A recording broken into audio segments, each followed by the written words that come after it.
Alam nyo ba na hindi lang pala pang picture, pang videos ang camera natin?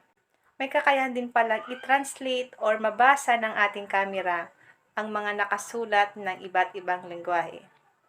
Like for example, Chinese, Korea. Kayang-kaya niya pala ito guys basahin. Ganito lang po ang gagawin niyo. Punta lang tayo sa ating camera. Pwede po ito guys sa iPhone or sa Android. And dito guys, halimbawa, ito yung babasahin nating sulat. Dito po sa baba, iswipe mo siya pa left. Kailangan may lumabas dyan na Google Lens. At kailangan po meron din kayong internet connection. Kasi hindi po ito gagana once na wala kayong data or internet connection.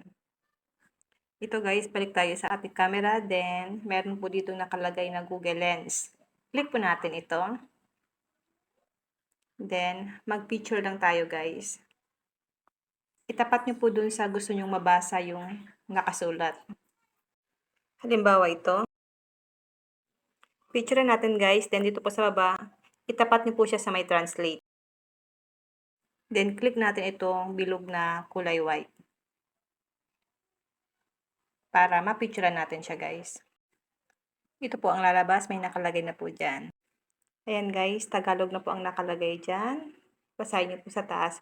Kung gusto nyo pong basahin ng camera natin, ang nakasulat dyan, click nyo lang po itong listen. Kasi babasahin niya po ang nakasulat dyan, mismo sa pinicturean natin.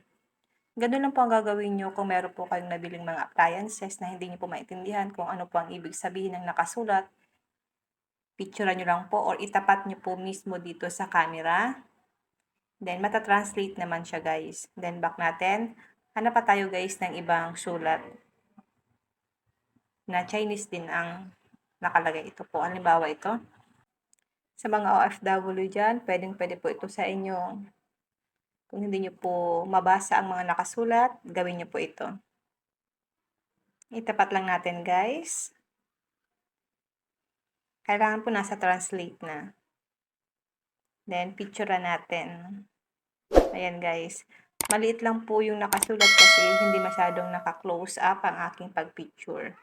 Pero pwede natin ito guys i-zoom in para mas mabasa pa natin.